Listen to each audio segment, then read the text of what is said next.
तालुक्यात बिबट्याची दहशत. तामसी परिसरात मन नदीच्या काठावर दर्शन, शेतकरी भयभीत. बाळापूर. शेतकरी शेतात जात असताना नदीच्या काठावर बिबट्या निदर्शनास आल्याने परिसरात मोठ्या प्रमाणात भीतीचे वातावरण पसरले आहे. बाळापूर तालुक्यातील तामसी लगत असलेल्या मन नदीच्या काठावर तामसी येथील शेतकरी सकाळच्या सुमारास शेतात जात असताना नदीच्या काठावर असलेल्या दाट झाडीतून अचानक बिबट्या बाहेर पडल्याचे निदर्शनास आले. बिबट्या निदर्शनास आल्याची माहिती परिसरात वाऱ्याच्या वेगाने पसरली असल्याने मोठ्या प्रमाणात भीतीचे वातावरण निर्माण झाले आहे. सध्याच्या परिस्थितीत शेतशिवारात पेरणीपूर्व मशागतीची कामे सुरू आहेत. त्यामुळे शेतशिवारात शेतकरी तसेच मजूर वर्गाची वर्दळ सकाळच्या सुमारास अधिक प्रमाणात आहे. परंतु शेतशिवारात बिबट्याचा मुक्त संचार निदर्शनास येत असल्याने मोठी दहशत निर्माण झाली आहे. यापूर्वी सुद्धा तालुक्यातील तामसी, चिंचोली, पिंपळगाव शेतशिवारात बिबट्या निदर्शनास आला असल्याची माहिती आहे.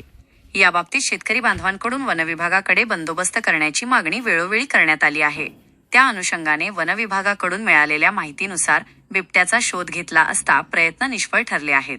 एखाद्या वेळी अचानकपणे बिबट्याने शेतकरी किंवा शेतमजुरावर जीवघेणा हल्ला करून दुर्दैवी घटना घडण्याची शक्यता वर्तविण्यात येत आहे.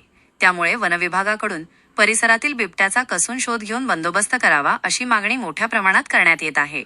डिजिटल महाभूमीसाठी राजकुमार चिंचोळकर, बाळापूर.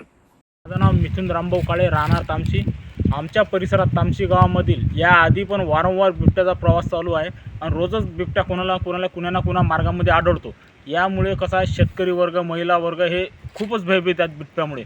आम्ही याच्या आधी पण वृत्तपत्राद्वारे, सोशल मीडियाद्वारे, मोबाईलद्वारे वारंवार प्रशासनाला सूचना दिली आहे की आमच्या परिसरामध्ये बिबट्या आहे आणि तो बऱ्याच प्रमाणात आढळतो.